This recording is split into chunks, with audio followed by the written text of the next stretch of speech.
Mon petit prénom c'est Sébastien. Je vous laisse mon Twitter où je ne suis pas du tout influent du tout et où j'ai pas parce que je suis très peu présent sur Twitter. Mais pour ceux qui veulent éventuellement me poser des questions par la suite ou garder contact, c'est un bon plan. Voilà. Euh, bien organiser son, bien optimiser son temps de travail. Il y a deux axes pour moi. Pourquoi? Pour gagner du temps, tout simplement. Parce que, alors, quand je parle de gagner du temps, c'est pas non seulement gagner du temps en tant que CIO, mais c'est aussi gagner du temps sur son temps de loisir. C'est-à-dire que si on rentre par exemple dans des cas de processus d'automatisation comme Zenoposter, c'est parce qu'on a envie de faire autre chose que des tâches rébarbatives et quotidiennes sur notre activité de référencement. C'est aussi pour mieux gérer les situations. Qu'est-ce que j'appelle des situations? C'est par exemple quand je suis en train de footprinter comme un sauvage, quand je veux casser du captcha. Bon, bah, si je pouvais optimiser mon temps de travail là-dessus, ça pourrait être pas mal, non? Et c'est un truc qui me semble assez naturel, c'est pour subir moins de stress, pardon. Pourquoi? Parce que on voit souvent, ah oui, j'ai telle activité à faire, ah c'est chiant, ah puis j'ai encore ça à faire. Les tâches s'accumulent et ne pas savoir les gérer, ça peut aussi augmenter le stress et donc par conséquence le subir. Et pour moi, je pense que bien optimiser son temps de travail, c'est savoir, dans un premier temps,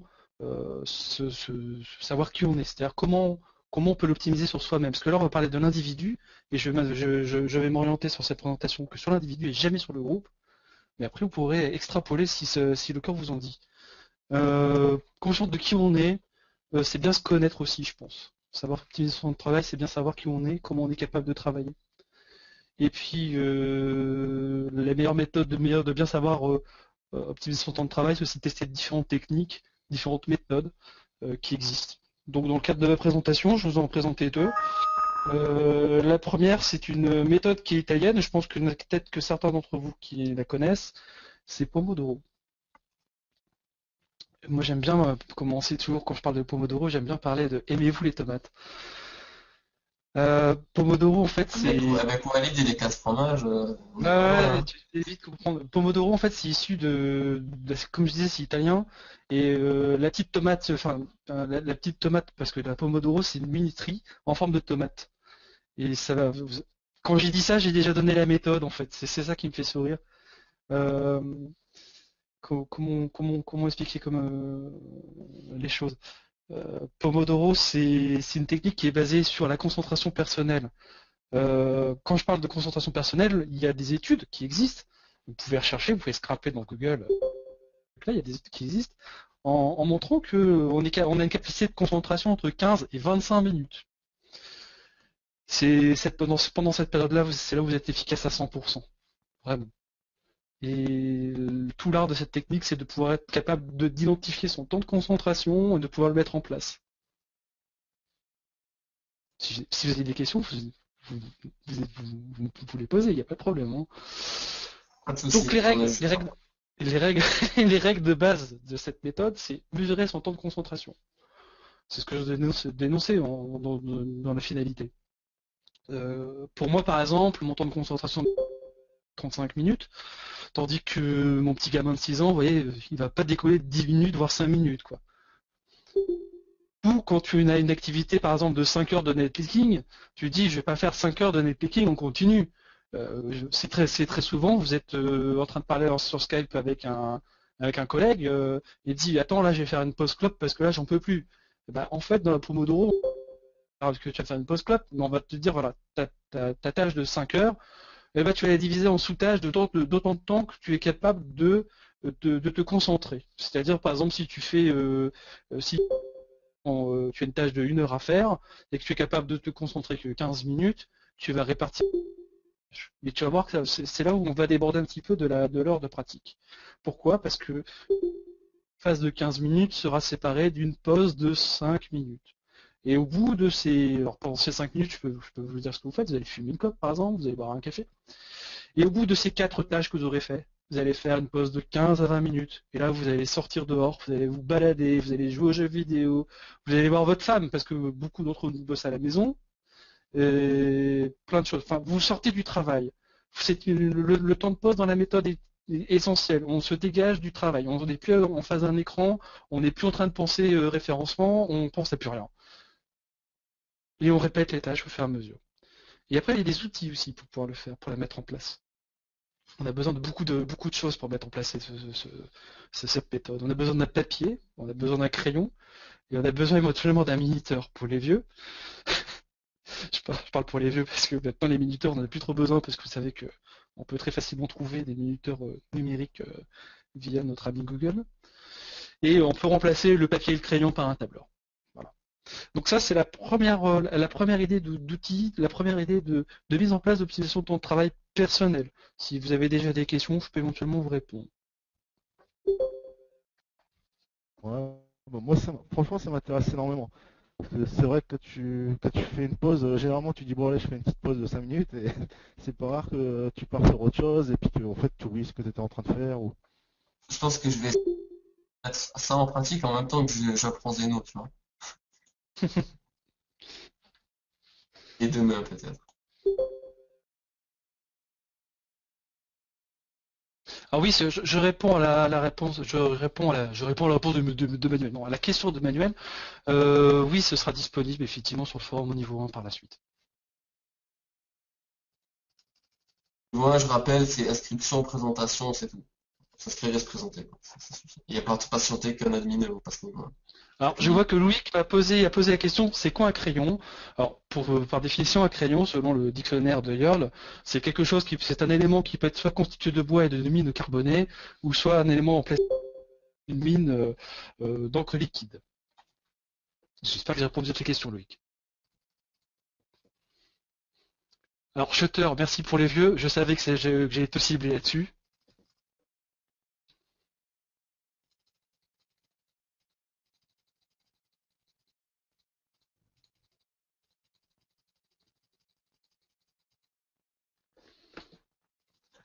Ok. Pas d'autres questions? Bah écoute, on dirait pas. Ok. On va passer à une autre. C'est gérer son temps en solo, une autre méthode. On va partir sur une méthode un peu plus barbare, ce qu'on appelle le comme beaucoup parmi vous en info ou même dans les agences web, vous avez dû en entendre parler. Et là, je vais parler de Scrum en solo. Et là, c'est une adaptation personnelle de la méthode à mon niveau. C'est une expérience personnelle. Donc là, ne cherchez pas de Scrum Master ou je sais pas quoi, ça n'existe pas. On va garder les fondamentales. Si vous voulez parler Scrum un peu plus approfondi, on pourra en discuter ensemble par la suite, ça n'a pas de problème. Scrum, à la base, c'est une méthode agile. Et comme toute méthode agile, c'est le but même, c'est de satisfaire nos clients. Ici, on va essayer de s'auto-satisfaire. Alors, ne pensez pas main droite ou main gauche, il n'y a rien de pervers là-dedans. Le Scrum en solo, je dis oui que c'est possible. On est toujours dans un découpage de l'activité en tâches, c'est même le fondamental de Scrum à la base. Et on va se répartir ça aussi, ces tâches en unités de temps. On n'est plus sur de la concentration comme la Pomodoro, parce que là on peut répartir une activité sur plus de temps, 40 minutes, 50 minutes, 60 minutes. En sachant que l'objectif ce n'est pas de dépasser ce temps d'activité, mais vraiment de se concentrer un maximum sur cette activité pendant tout ce temps-là. En général, moi, quand je fais le Scrum en solo, ce que je fais aussi, c'est que je coupe Skype, le téléphone, Internet. Enfin, je coupe tout ce que j'ai pas besoin et qui pourrait me perturber sur sur mon activité. Par exemple, quand je travaille à la maison, ce que je fais, quand par exemple je me donne une heure d'activité de scrapping, ce que je fais, par exemple, je sais que ma femme est un élément perturbatrice pour moi, je la bâillonne et je la tâche dans son lit. Voilà, comme ça, je suis tranquille pendant une heure. Et puis aussi, on a besoin de mettre en place un schéma d'avancement. Alors sur Scrum, je ne sais pas si pour ceux qui. Pardon? Il n'y a personne qui réagit. Non, il n'y a personne qui réagit. Donc je présume que tout le monde. Ils ont aussi les micros coupés, hein. Ils ont les micros coupés aussi. Je présume que tout le monde baillonne son épouse, sa copine à la maison quand il travaille. C'est bien. Exactement, pas seulement quand je travaille. La mise en place d'un schéma d'avancement, c'est quoi? C'est-à-dire qu'on va travailler avec des post-it. Alors, tout le monde, enfin, les gens qui vont peut-être éventuellement travailler sur Scrum connaissent. Pour ceux qui ne connaissent pas Scrum, c'est vous avez un mur et vous mettez par exemple un bloc, une zone, vous allez dire voilà, ça c'est à faire. ça c'est en cours, et ça c'est terminé. Et les activités que vous avez découpées préalablement représentent un post-it. Vous avez autant de post-it que d'activités. Et ces post-it vont se balader sur votre tableau entre à faire, en cours et terminé. Ça vous permet de faire aussi un suivi. Moi, ce que je rajoute là-dedans, dans mon application personnelle de Scrum, c'est que je mets aussi un code couleur. Le code couleur va aussi me permettre de mesurer l'autorité de ma tâche. Qu'est-ce que j'appelle l'autorité de la tâche? C'est le degré ça peut prendre en compte le degré d'urgence et le degré de risque aussi. Parce qu'on peut avoir par exemple une activité assez complexe à mettre en place et éventuellement assez chaude aussi en termes de timing. Après, j'ai un peu estrabolé sur le slide suivant. Ce sont effectivement les outils nécessaires, des post-it, des marqueurs de couleur et un bout du bureau ou un bout du mur. J'en suis déjà à la fin de la présentation de cette deuxième méthode. Est-ce que vous avez éventuellement des questions? Un petit truc là-dessus, il y a pour ceux qui veulent pas faire avec les post-it, bien que ce soit parfois utile et notamment quand on est un peu débordé avec s'il y a une équipe sur un logiciel, revenir au post-it ça peut aider, mais le logiciel est quand même bien sympa, c'est Ice Scrum, donc un jeu de mots un peu comme une crème glacée mais avec la Ice Scrum de cream. Ça fait ça, je vous l'ai écrit déjà une fois. Et ça permet de faire tout ça avec des notions de sprint et de release pour ceux qui développent des logiciels, mais ça peut servir à tout type de tâches techniques ou non techniques. À orchestrer tout ça en équipe ou seul, bon notamment là York nous en parle même pour seul, c'est effectivement très utile. En fait c'est toi ton propre Scrum Master, York. Voilà, en fait c'est pour ça que je dis tu deviens une équipe à toi tout seul, hein, c'est tout est concentré que sur toi. Le Scrum Master c'est en fait le maître de mêlée. Scrum ça veut dire mêlée en anglais. Je crois que c'est apparu quand même pour être plus simple, pour être plus simple, la méthodologie Scrum, c'est quoi? Tu as quelqu'un qui définit effectivement la répartition des tâches, les met à disposition de tout le monde en établissant une réunion quotidienne, c'est-à-dire une réunion quotidienne qui va durer entre 5 et 10 minutes, pas plus. Et les gens vont avoir les activités mises à disposition. Chacun peut choisir une tâche sur, par exemple, les éléments que je dis précédemment, par exemple à faire, en urgence, etc. Et c'est aussi une façon de maintenir une équipe vivante qui connaît en fait tous les sujets de tout le monde en fait. C'est aussi ça le but de la méthodologie. Ici, le but c'est de le faire pour soi tout seul, parce que là, éventuellement, c'est pour mieux s'organiser. C'est une adaptation de la méthode, on va dire. J'ai vu une question qui est passée tout à l'heure là. C'est aussi ce qui me demandait si je pouvais expliquer la méthode agile. C'est ce que j'expliquais précédemment. Et de façon très succincte, le but d'une méthode agile, c'est de pouvoir satisfaire au mieux un ou plusieurs clients. En général, quand tu es sur une méthode agile, tu n'as pas qu'un seul client, mais tu en as plusieurs. C'est un peu aussi ce que j'appelle l'industrialisation du temps de travail, entre guillemets.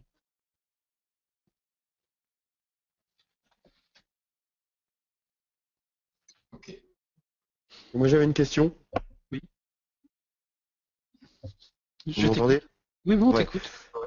Donc du coup, salut à tous. J'avais une question par rapport à ce fameux temps de travail et quand tu as différents clients. Comment tu hiérarchises l'importance ou l'urgence de chaque projet? Ah.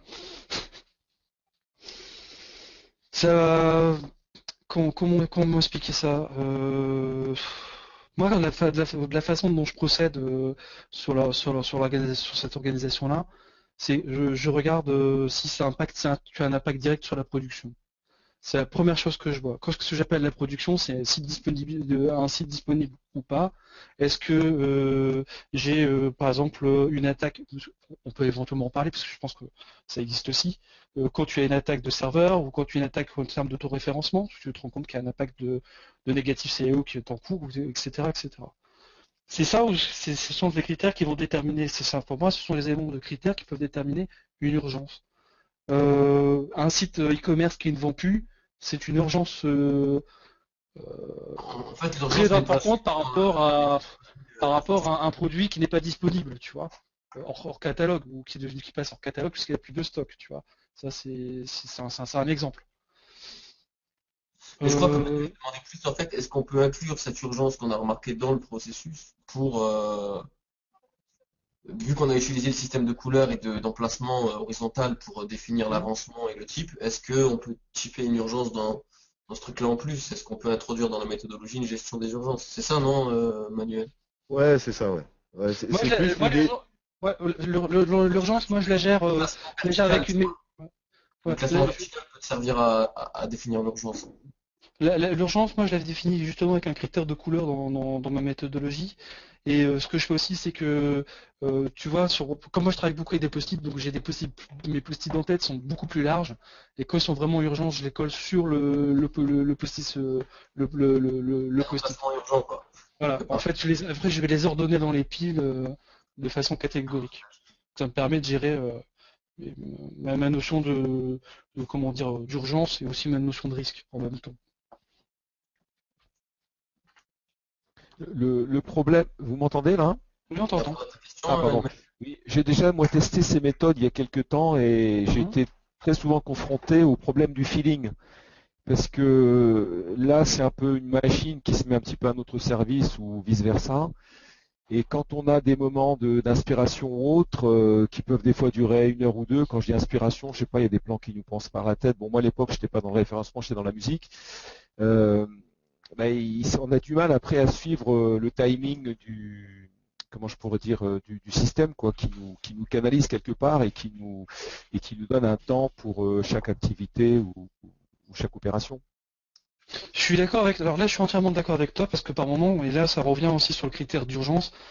Une urgence, c'est un peu difficile aussi à catégoriser dans une période de. Par exemple, si on prend dans le cadre d'une Pomodoro, dans un cadre d'une concentration personnelle de, allez, admettons, 10 minutes ou 15 minutes. C'est, je vais dire, c'est une méthode qui te permet quand même de pouvoir t'organiser un petit peu mieux que ce que tu ne pourrais faire de façon normale. C'est un peu enfin, je veux dire, il faut pas non plus être catégorique sur l'application de la méthode. Il faut aussi l'adapter à la situation et l'adapter, pour moi aussi, ce qui est très important, c'est aussi l'adapter aux individus. Parce que tu as des individus qui sont en capacité d'admettre l'usage de ces méthodes, et tu en as d'autres qui fonctionnent autrement. Et heureusement qu'il y a d'autres individus qui fonctionnent autrement. Euh, comment expliquer les choses? Là, j'ai voulu présenter que deux choses, enfin deux éléments que j'utilise moi de façon assez régulière, mais je t'avouerai que par exemple, que ces méthodes-là, sur un incident de production, je ne vais pas aller m'amuser à appliquer ces méthodes-là.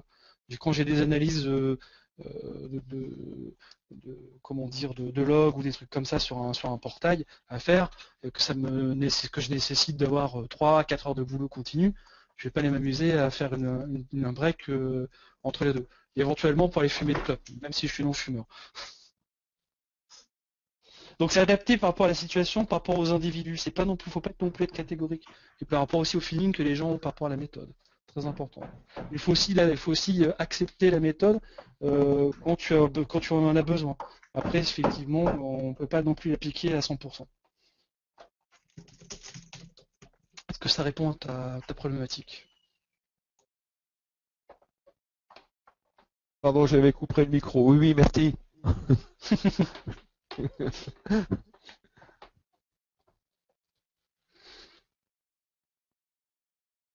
Ouais, hier, je sais pas si tu m'entends. Tu parlais tout à l'heure d'une alerte pour un site e-commerce. Elle arrive comment dans ton outil en fait à la main ou tu peux automatiser l'alerte?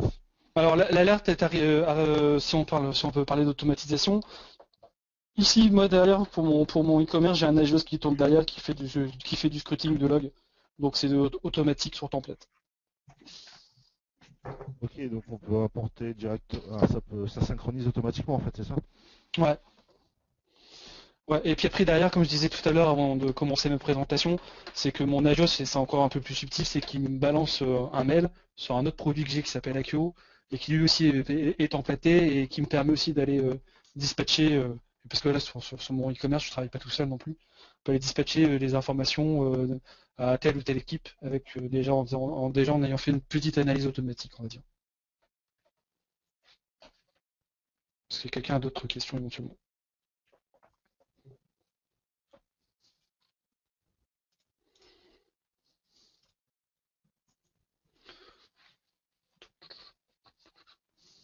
Écoute, on dirait pas, Yoram.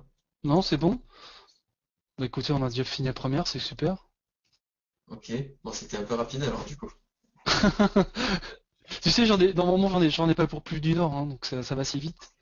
Hop. Il y aura peut-être plus d'interventions avec la deuxième. Ah, celle-là, elle va être un peu plus longue quand même. C'est bien préparé ces réunions et voilà, je vais vous passer le deuxième slide rapidement. Hein, qui suis-je? Bon, c'est normal, ça, je vais préparer un petit peu en amont. La réunion de travail, là, on a 4 axes de réflexion. Pourquoi on va proposer, pourquoi on va se mettre à faire une réunion. 3 axes pour se mobiliser, soit pour informer ou soit pour impliquer des gens. Après, on va voir comment, en réalisant une préparation en amont et en réalisant un bilan par la suite, ou avant. Quand, ça peut être une réunion qui peut être faite de façon journalière, hebdomadaire ou mensuelle. Ça dépend aussi du degré de type d'information qu'on veut envoyer par rapport à la réunion, qu'est-ce qu'on va faire. Et puis aussi l'endroit où on va la faire. Est-ce qu'on va la faire à distance ou est-ce qu'on va la faire sur site? Mais avant tout, ce qui me semble très important avant de commencer une réunion, c'est de savoir un peu le profil des intervenants qu'on va avoir. C'est ce que j'appelle un peu le point d'eau de la meute. Mon point du sujet ici, c'est que on est tous des hommes, et malgré tout, même si on est tous des fous, des grands malades, des dieux de la CEO, on est aussi des humains, et chaque humain a son petit comportement. Et je vais vous montrer un peu quelques types de comportements qu'on peut avoir dans le cadre d'une réunion, et un peu voir comment on peut les guider et les mettre dans sa poche. On va faire un peu de social engineering en même temps, j'adore. Donc dans le profil de réunion, on peut avoir quelqu'un, enfin profil de personne. On peut avoir par exemple un individu que moi j'appelle le sage. C'est une aide extrêmement précieuse dans une réunion. C'est le mec qui va être toujours là à apporter sa contribution. On va en faire même en sorte de faire en sorte qu'il puisse nous épauler dans l'argumentaire. J'essaie de trouver un profil qui pourrait correspondre à ça. En général, ça peut être, par exemple, quand vous êtes sur un projet d'assez grande envergure, par exemple, on va dire sur le cadre d'une refonte de portail, vous savez, on a toujours cette histoire de sponsor à la con, excusez-moi de dire ça, on a une histoire de sponsor. Le sponsor peut être, par exemple, le sage dans le cadre d'une réunion. Vous avez déjà des questions là-dessus? L'exemple est peut-être pas si facile que ça à imaginer en fait. D'accord. En tout cas, ce que tu veux mettre en valeur dans cet exemple. D'accord. C'est compliqué, je sais. Ok. En fait, il faut super bien connaître ton sage. Tu peux préparer ta réunion en amont et t'épauler avec lui seulement si tu le connais très bien. Voilà, c'est vraiment quelqu'un que tu connais très bien. Ça peut être par exemple Jafar, je sais pas, par exemple là, tu lui dis voilà Jafar, j'ai besoin que tu m'appuies pendant la réunion sur tel ou tel sujet. J'aurais besoin que tu puisses apporter ta contribution sur, par exemple, voilà, je veux mettre en place une nouvelle campagne de netclicking, je veux faire de façon automatisée. Est-ce que tu crois que David pourrait éventuellement venir nous aider, etc. Ça peut être dans ce cadre-là. Ok, ouais, en gros, s'ils arrivent à convaincre cette personne, elle peut t'aider après à Elle convaincre peut l'autre. après te permettre de convaincre ton client ou je sais pas quoi derrière.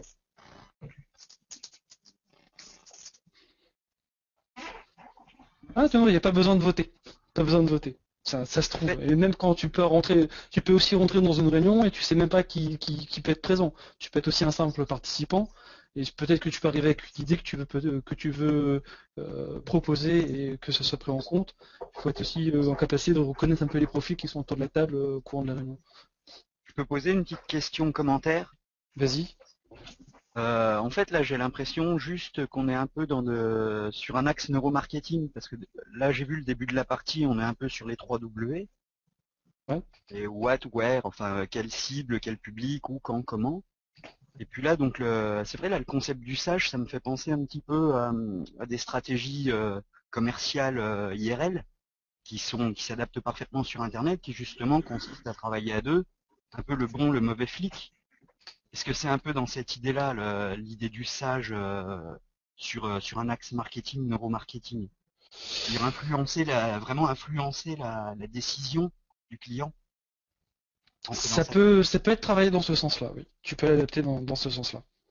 Il y a pas dans les profils, tu vois, bon là c'est le premier, il y en a encore pas mal derrière, mais oui, tu peux le travailler dans ce sens-là. D'accord, merci. Ensuite, dans une réunion, ce qu'on peut aussi avoir, ce qui est peu ou pas pratique, c'est aussi avoir quelqu'un qui est d'un un profil de type bavard. Et ce genre de personne-là, on va essayer d'éviter de l'interrompre. Et quand on va l'interrompre, on va essayer de le faire avec tact, pour essayer d'éviter de trop le brusquer qu'il vienne encore nous embêter d'une autre façon par la suite dans la réunion. Euh, la meilleure façon de le faire, c'est de lui limiter son temps de parole. Un bavard, c'est, comment vous dire, c'est quelqu'un qui va commencer à vous raconter sa vie sur le sujet. Je vais pas extrapoler sur un autre type de profil, mais c'est pas quelqu'un qui va dire qu'il sait tout, c'est vraiment quelqu'un qui va dire ah oui mais moi il y a 10 ans j'ai fait ça, on, on Trop avait fait drôle, une connaissance, campagne quoi. de netpicking full forum, ça marchait super bien, je comprends pas pourquoi tu veux faire ça, voilà. Il va, il va, il va raconter sa vie, voilà. C'est pas plus compliqué que ça.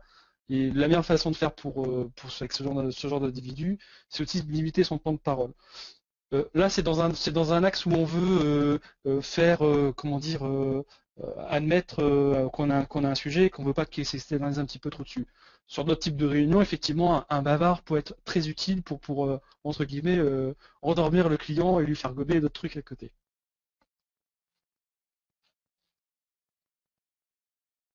Ou pas. Ça dépend si on a une éthique ou pas. Ça dépend si on est éthique ou pas. Après, voilà, Ça dépend ce qu'on veut lui faire gober aussi. chacun fait ce qu'il veut avec son client après. Voilà. Je vais passer à un Est-ce autre que tu ne profil. crois pas que le bavard, si tu lui coupes trop la parole, il peut se frustrer et ne pas s'épanouir au sein de la réunion. Il peut devenir le Exactement. suivant, non? Il peut devenir Et- celui qui arrive. il peut devenir celui qui devient, lui, il est contre. Il peut renfrogner. Ouais. Et là, il va devenir, il veut faire jouer son ambition parce que bon, voilà, on a un petit peu brusqué le pauvre malheureux. C'est pas possible. Moi, j'ai raison. Voilà. Mais c'est tout l'art aussi quand tu es animateur d'une réunion ou quand tu es dans une réunion où tu veux appuyer ton argumentaire, c'est aussi de t'appuyer sur ce genre de personnage-là. Je veux dire que quand tu es c'est vrai que la façon dont je présente les choses, on a l'impression que ça pourrait être négatif, mais en fait tous les élèves, tous les individus qui interviennent dans une réunion ont toujours quelque chose à apporter. Et là, c'est ce que j'essaie de vous présenter là, c'est d'exploiter au maximum les meilleurs côtés de chacun. Donc ici, par exemple, le mec qui est contre, on peut faire jouer son ambition et voilà, et on peut aussi utiliser ses connaissances et son expérience, même si c'est pas mis à jour à Pingouin, désolé, hein, ça peut être toujours utile. Un autre type de profil, parce que j'en ai encore une paire. On a le grand seigneur, et celui-là, on va éviter de le brusquer. On va même lui limiter le limiter dans son temps de parole pour éviter de l'entendre un petit peu trop. Le grand seigneur, c'est ah mais moi je suis le meilleur dans ce domaine-là. C'est pas forcément garanti qu'il soit le meilleur euh, au passage, mais on va lui expliquer oui t'es le meilleur dans ce domaine-là. Oui, mais potentiellement tu pourrais éventuellement travailler avec un tel sur tel sujet de scrapping. Je dis ça au plus grand du hasard. Hein. Ensuite, on a un autre type de profil qui peut exister dans une réunion, c'est ce qu'on appelle le rusé. C'est un peu comme Jafar, on va dire. C'est la personne qui va toujours essayer de vous, c'est la personne qui va toujours essayer de vous déstabiliser. Non, mais j'ai un mot-clé, moi, j'intègre du Jafar assez régulièrement dans mon argumentaire, ne vous inquiétez Non, pas. mais j'essaie pas de déstabiliser, au contraire. Au contraire. Il va essayer de vous déstabiliser. Pensez à éviter sur ce genre d'individu-là, on va essayer de lui poser des questions. Par exemple, quand il vous pose une question du genre oui, mais toi tu fais comment tes recherches, je sais pas moi, par exemple de mots-clés, mais tu n'utilises pas Scrapbox par exemple? Tu vois, on peut partir sur ce genre de truc-là. J'essaie d'argumenter un peu si haut en même temps. Après, on a le replieur. Alors ça, c'est mon profil. C'est le mec qui s'intéresse à rien. C'est ce que j'aime bien faire dans une réunion, c'est de faire en sorte de m'intéresser à rien du tout dans une réunion Et en général, je m'endors même en réunion. Et ça, c'est horrible pour le présentateur parce que ça le déstabilise horriblement. Et donc, il y a une façon de réveiller un roupilleur, c'est de lui poser des questions, lui demander des exemples d'illustrations sur tel ou tel sujet. Ça, par exemple, tu vois, imaginons que je suis on est en train de parler de footprint, je suis en train de dormir dans mon coin, et puis d'un coup David vient me voir et me fait, au fait, Yerl, tu pourrais me donner des exemples de footprint? Et puis voilà, ça va me permettre de redevenir un petit peu actif dans le cadre de la réunion. Ensuite, on a le timide. Le timide, c'est quelqu'un qui va être toujours réservé dans son coin, celui qui va avoir du mal à prendre la parole dans le cadre de la réunion. Je suis désolé, hein, je vais dire par exemple en termes de timide, je vais par exemple prendre ma femme. J'espère qu'elle ne m'écoute pas. Non, je l'ai bâillonnée avant, c'est vrai. Ma femme est extrêmement timide dans le cadre d'une réunion, et si je lui pose pas des questions simples pour pouvoir la mettre en valeur, pour pouvoir lui donner une confiance en elle, elle va rester dans son coin, et puis elle va pas pouvoir apporter sa pièce à l'édifice dans le cadre de la réunion. Donc ici, on va essayer d'attirer le public vers elle, tout en augmentant la confiance en elle. Ah oui, celui qui sait tout, j'aime bien celui-là aussi. C'est le pire, c'est un des pires de tous. C'est celui sur lequel voilà, on peut rien dire. À chaque fois, il a réponse à tout. C'est magnifique. Par exemple, imaginons que on est dans le cadre. J'utilisais un mot un peu fort ou qui peut paraître à sourire. C'est quand vous êtes en train de faire la migration d'un ES Commerce vers un Magento, par exemple, et le mec il dit mais pourquoi je vais faire pourquoi tu veux me migrer sur Magento? OS Commerce, il fait très bien le boulot, c'est pas possible, on n'a pas besoin de développeurs, moi je sais le faire, j'ai pas besoin de ça. C'est exactement le type de profil que vous pouvez tomber dans le cadre d'une réunion. Et bien là, l'idée c'est de fédérer le groupe même de la réunion et de le retourner contre lui pour saper ses théories du chaos. Voilà. Ok, parce que lui, ce qu'il veut surtout, c'est ne rien faire en fait. Voilà, lui il est très bien dans son environnement, et puis voilà, se mettre à jour, c'est pas possible, quoi. Et en version 1.0, le mettre en version 2.0 ou 2.5, non, surtout pas. On sait faire avant, ça marche très bien, même si c'est tout buggé, même si l'architecture du site est pas terrible, même si la qualité du référencement n'est pas terrible, Il non. est de mauvaise foi, quoi. Il est Voilà, clairement de mauvaise foi. surtout pas ça. Le dernier profil, c'est quand vous avez retourné le groupe sur l'avant-dernier, il peut devenir un bagarreur. Et là, faut garder votre calme. Et je peux vous parler d'un cas pratique, c'est que il n'y a pas si longtemps que ça, j'étais en réunion et j'en ai un qui s'est transformé en bagarreur. C'est vraiment parti en bagarre. Et donc ici, l'idée, c'est vraiment de l'empêcher absolument de monopoliser le débat dans cette idée. C'est quand quelqu'un veut partir à la bagarre, je reprends l'exemple antécédent, c'est le mec qui sait tout, va dire oui, mais non, je sais faire ça, etc. Vous le brusquez, il va dire ah, mais tu me fais chier, ça peut partir comme ça. Ça peut même en venir aux mains pour l'avoir vécu. Voilà. Ça, c'est ma première partie de présentation pour la préparation de réunion. Si éventuellement vous avez des questions. Pas de violence donc. Hein. Non, pas de violence. La question, c'est que tout ça, ça demande quand même beaucoup de psychologie et de travail avec l'humain, quoi, genre coach ou pas sans aller jusqu'au psychologue, mais c'est pas donné à tout le monde et c'est vraiment pas évident parce que ça demande de gérer des émotions, des caractères, des situations. Alors pour une ou deux situations ou un ou deux cas que tu as cités, on y arrive encore parce que c'est un petit peu dans nos cordes. Mais là, il y en a quand même un bon paquet à gérer, c'est pas du tout évident. Après, voilà, c'est un de recul, je pense. Il faut prendre.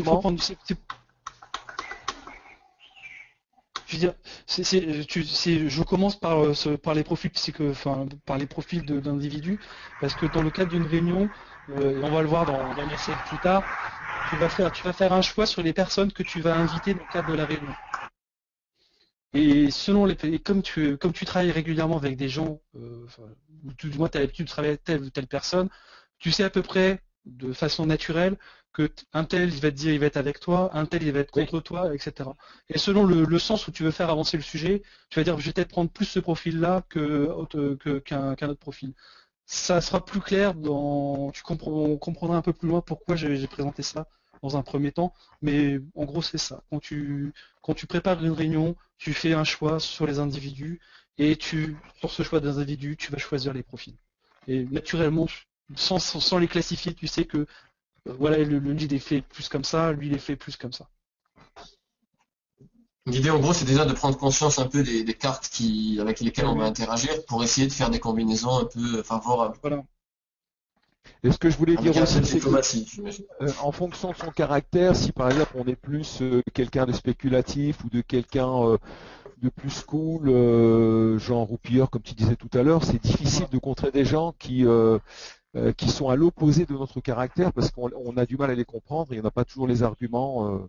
Enfin, moi, je dis ça parce que j'étais confronté à certaines situations. Moi, par exemple, je vais te dire, par exemple sur des évolutions techniques ou des trucs comme ça, et que je suis pas d'accord de le faire, je m'arrange d'emmener des profils les plus chiants possibles pour plomber le sujet. Ou des mecs qui disent mais non mais ça sert à rien, c'est déjà le faire, etc. Ça, on peut le faire autrement. Voilà. Ou alors quand il y a des sujets où je vais vraiment mettre la pression sur une montée de version, sur une nouvelle campagne de référencement sur lequel on veut faire une acquisition de mots-clés ou se positionner davantage dessus.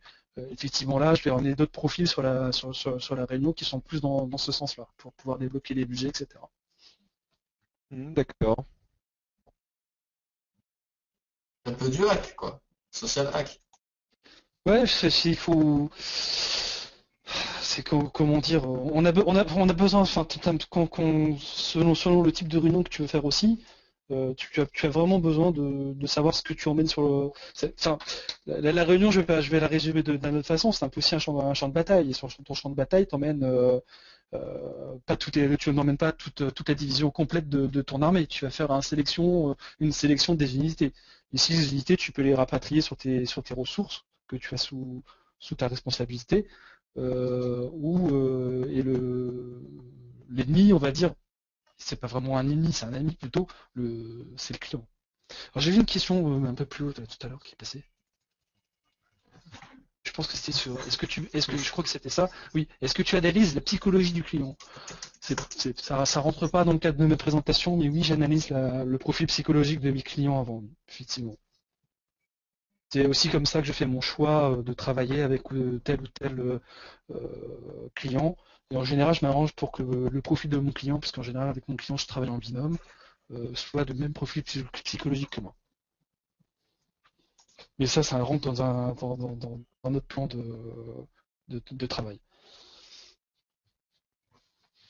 La deuxième partie, c'est ce que j'appelle le point de rassemblement. C'est la réunion elle-même.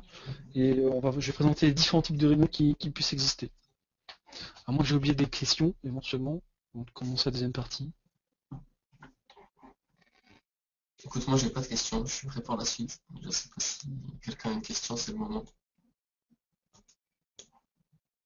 Ah, ils sont en train de parier sur les taux, le pourcentage de bagarreurs, de roupilleurs, etc. C'est très rare, hein. Très très très rare. Ça m'est arrivé sur 10 ans, ça m'est arrivé qu'une fois, il n'y a pas longtemps. Donc, alors il y a quelqu'un qui demande la durée d'une bonne réunion, où tu fais comment pour dire à quelqu'un que ça va pas, mais tout en voulant le garder motivé. Donc calmer un peu les ardeurs de quelqu'un sans le démotiver, quoi. Ben c'est tout, c'est exactement ce dont on va parler dans mon point 2. Ça va dépendre effectivement de l'information que tu vas lui faire. Mais si je dois répondre à comment dire à quelqu'un que ça va pas, mais tout en voulant le garder motivé, en général, je fais même pas une réunion, je prends le téléphone, je vais le voir en tête à tête, en privé, en aparté, en m'arrangeant qu'il ait bien entendu une disponibilité. Donc ça peut être éventuellement la création d'un mail et éventuellement d'un mini rassemblement de 5 minutes. L'objet d'une mini réunion, on va dire. Et l'argumentaire, c'est que moi, je ne cache pas les choses. Je dis, écoute, là, on a un problème, ça va pas. Mais toutefois, on a avancé sur tel ou tel sujet. Faut toujours moi, dans ma façon de faire les choses, Je dis d'abord ce qui ne va pas, je donne la mauvaise nouvelle. Là, tu as ton client qui fait un peu la gueule. Et après, tu annonces les bonnes nouvelles. Parce que tu as toujours des bonnes nouvelles avec les mauvaises. Ouais. T'as quand même avancé sur ton sujet. Et là, mais t'as quand même avancé sur ton sujet. Bah, alors finalement, le délai pour pouvoir positionner le mot-clé Jafar est un dieu sur Google, ça va pas prendre une semaine, mais plutôt 2 alors. Oui, ça va prendre plutôt 2, mais je te garantis, c'est le délai maximum que je puisse te garantir, mais éventuellement, on peut s'arranger pour en arriver un petit peu plus vite, quoi. Voilà. On a toujours moyen d'argumenter derrière et de rendre un client heureux. Alors, pour un autre exemple qui n'a rien à voir, mais qui est pour mon client actuel, j'ai un projet d'immigration web sur plus particulièrement sa marque en elle-même, son identité. On a 4 mois de retard et j'arrive à maintenir le fait de lui dire écoute, regarde, on n'a pas encore migré ta marque sur le plan, parce qu'en plus on travaille sur un plan européen. On n'a pas encore finalisé ta migration. Regarde, pour la France, si l'Italie c'est déjà fait, ça marche plutôt bien. Qu'est-ce que tu en penses, etc. Donc ça permet aussi d'avoir un retour de sa part, de dire oui, c'est plutôt pas mal. C'est vrai que j'aimerais bien avoir plutôt ma marque disponible sur l'ensemble de l'Europe, mais bon, c'est vrai que par rapport, etc., ça avance. Je suis quand même relativement content. Donc on arrive toujours à faire en sorte que le client se dise par lui-même qu'il est content et qu'on puisse garder un taux de retard.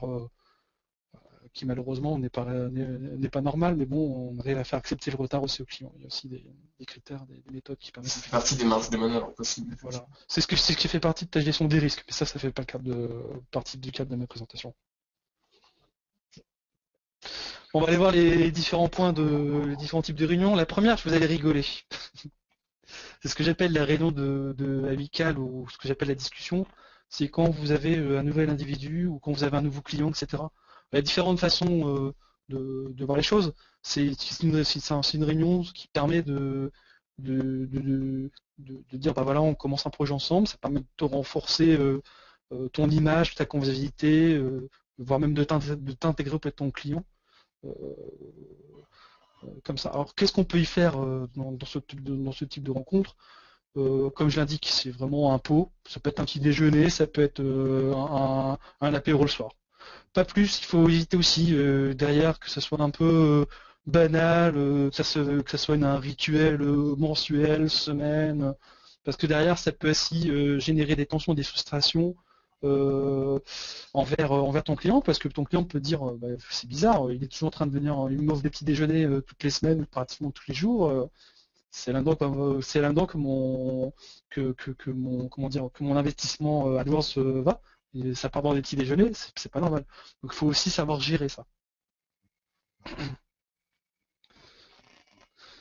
Le deuxième type de réunion, c'est ce que j'appelle l'information descendante sans retour. C'est quand vous faites par exemple une note de service ou pour informer votre client que vous n'allez pas travailler éventuellement pendant 3-4 jours ou que vous voulez mettre en place une nouvelle règle avec votre client. C'est un mail qui est complètement directif en fait. Vous n'avez même pas le choix de réponse. Il faut absolument que le client dise bah ok j'accepte quoi. Vous n'avez pas le choix.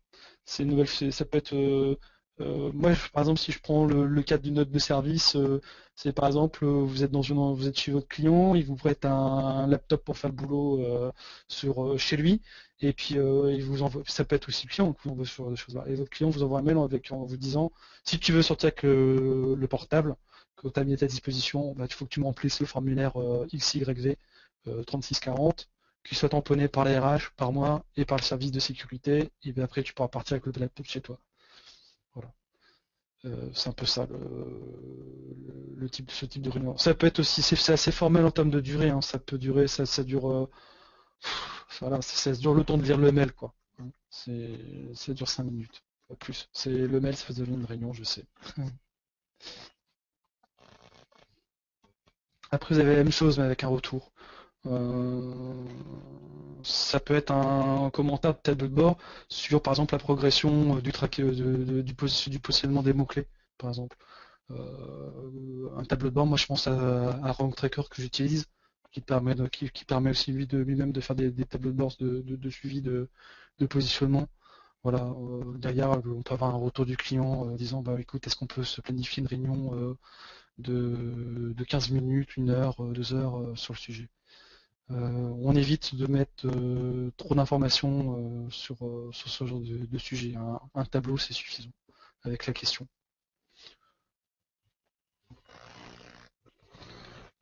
Après, on a ce que j'appelle l'information montante ou ce qu'on appelle plutôt un audit dans le type de réunion. C'est quand vous êtes dans le cadre, par exemple, d'une migration de CMS. Je peux par exemple prendre, ça peut être une migration de Drupal vers WordPress, ça peut être une migration de Magento vers, allez, on va faire votre fou, vers OS Commerce, etc., etc.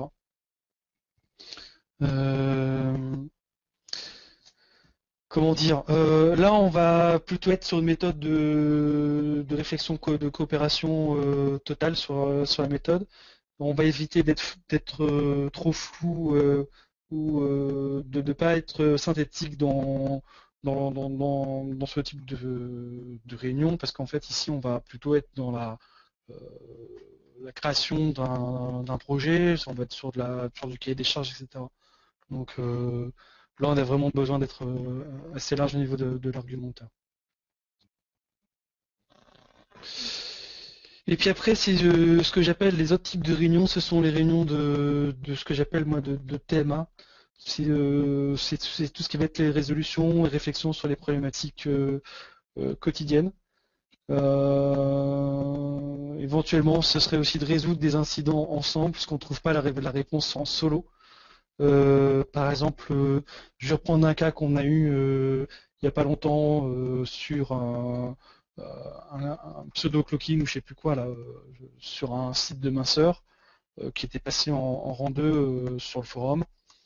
Où là on s'est mis à plusieurs à regarder le cas. Ça peut être ça aussi comme type de réunion. Le tard de ce genre de choses là, c'est aussi un peu, ça peut être le manque de méthode ou de créativité. Et puis il y avait aussi que ce soit aussi une réunion qui ne servent pas à grand chose parce qu'elles ont déjà été mis en place auparavant pour pallier à l'incident, éventuellement si c'est un incident de production ou un incident de serveur, on ne sait jamais, ça peut s'arriver. J'ai vu une question passer entre temps.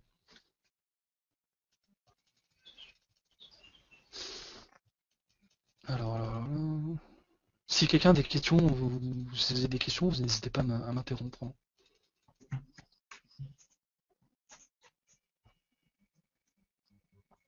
Je crois qu'il parle d'autre chose en fait dans le chat. Il parle de l'alphabet pour XYZ.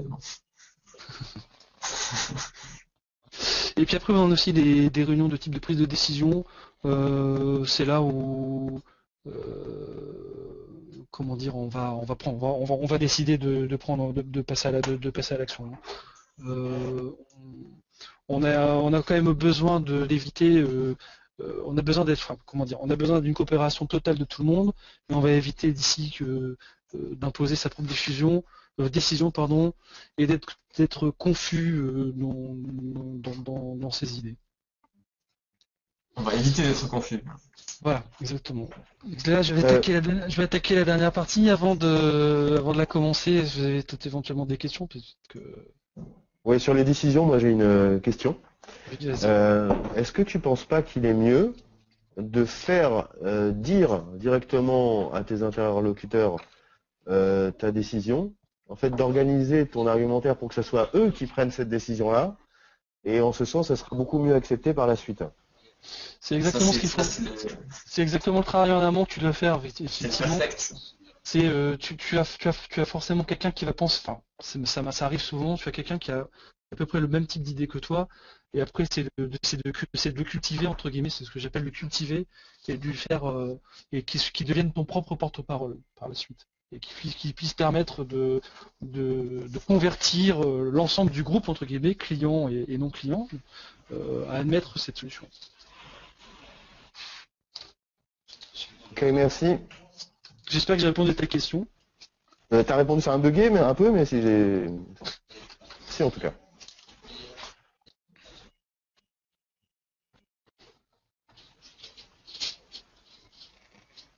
Est-ce que quelqu'un a une autre question éventuellement? J'attaque. Alors, il y a Master DZ qui essaie depuis tout à l'heure de nous demander ce qu'est le media buying. Est-ce qu'on connaît ça? Pas du tout. Moi non plus.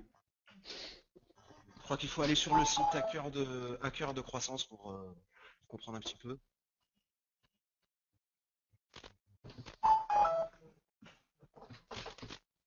Non, personne n'a de questions pour l'instant.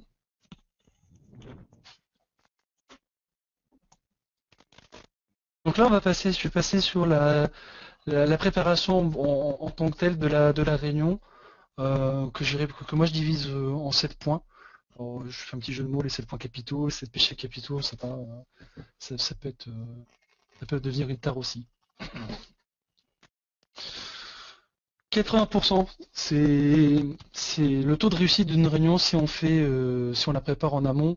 Et ça représente les 4/5 de l'effort déjà de réaliser. C'est-à-dire que quand vous allez arriver en réunion, je peux vous dire, vous êtes allez, voilà. Vous savez où vous allez partir et vous savez déjà à peu près le résultat de la réunion. Pour ça, avant même de commencer une réunion, la première étape, c'est de se poser des questions. Est-ce que cette réunion est nécessaire? Est-ce qu'elle peut être remplacée par un autre moyen? Et est-ce que cette réunion, en fait, dans sa finalité, c'est pourquoi? C'est pour faire quoi derrière? Je peux prendre un exemple, par exemple, c'est l'implémentation d'une nouvelle version du forum, par exemple, en mobile. Est-ce que cette réunion pourrait être nécessaire? Je pense que oui, hein, ça peut être très intéressant, parce qu'actuellement le forum Script.io n'a pas de partie mobile. Est-ce que ça peut être remplacé par un autre moyen? Bah, pas vraiment, parce qu'on a vraiment besoin de se réunir, de se voir ensemble pour pouvoir déterminer une stratégie. Et finalement, pourquoi on va faire cette réunion-là? Bah, c'est que depuis le 21 avril dernier, Google a fait une mise à jour et a passé des nouveaux critères de choix par rapport à la mobilité et que le forum ne le propose pas. Donc là, on est vraiment dans cette première étape. On sait qu'on doit déjà partir sur une réunion pour pouvoir migrer le portail sur un profil mobile.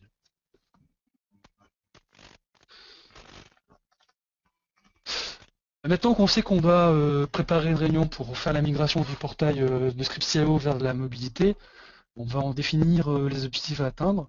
Et pour cela, on va définir cela avec des verbes d'action et qui surtout vont informer et vendre la réunion. Il faut donner envie aussi d'y aller parce que en général, les gens n'ont pas une bonne expérience en allant dans une réunion. Et comment dire, faut être capable de vendre d'abord. Donc ici, la troisième étape, c'est qu'on va explorer le problème. Effectivement, au-delà même que Script.io n'ait pas de partie mobile, on va essayer de récupérer un peu toutes les informations utiles qu'on a besoin, savoir un peu comment on peut savoir si le portail le forum est vraiment, est-ce que vraiment on peut éviter de faire cette migration ou pas, etc. On est encore sur un point sur lequel on va se poser cette question-là, et on va recueillir donc toutes les informations utiles, c'est-à-dire qu'on va aller se renseigner auprès de Google par exemple, on va dire écoute, est-ce que tu trouves que mon forum est chouette pour toi? Bon, là on va se rendre compte qu'il va nous dire que non. Est-ce que la technologie employée est correcte? Est-ce qu'on a les compétences pour le faire, etc. Et puis une fois qu'on a réuni tous ces éléments-là, on va choisir ces participants de façon pertinente. Donc là, c'est là où on reprend la première partie que je présentais tout à l'heure. On va prendre des personnes qui sont concernées par l'objet, qui en perçoivent clairement le but, qui vont se sentir utiles à travailler sur le sujet, et qui vont accepter aussi d'atteindre le but fixé, c'est-à-dire rendre Script.io mobile friendly. On va définir le rôle de l'animateur et des participants, donc ça c'est par rapport au profil que je présentais tout à l'heure, ainsi que la méthode. On va y bâtir un fil de guide dans la réunion, et on va aussi prévoir des supports d'animation. Qu'est-ce que j'appelle fil guide? C'est qu'on va exposer dans un premier temps, c'est ce que j'ai déjà le premier axe de réflexion que je faisais à l'étape 1, c'est que j'ai exposé le contexte. Une fois que j'ai exposé le contexte, je vais y fixer les objectifs à atteindre. Et après, en troisième partie, en faire une synthèse. peu ça le fil guide d'une réunion. Et le point très essentiel et la plus ultime, ça m'est déjà arrivé, c'est de penser à l'organisation matérielle et la rédaction de la convocation de la réunion. Ça m'est déjà arrivé de faire des convocations de réunion, c'est ce que j'ai déjà fait avec Jafar éventuellement. C'est Jafar, il faudrait qu'on pense à faire une réunion ensemble pour pouvoir faire la migration du script CIO vers du mobile friendly. Sauf que on a oublié l'endroit, c'est-à-dire comment on allait se réunir. Et qu'on avait aussi oublié le type de matériel qu'on allait mettre en place. Bon, virtuellement ici on est à distance et on n'avait pas de possibilité de communiquer par le web à ce moment-là. Et donc là j'arrive à la fin de ma deuxième présentation.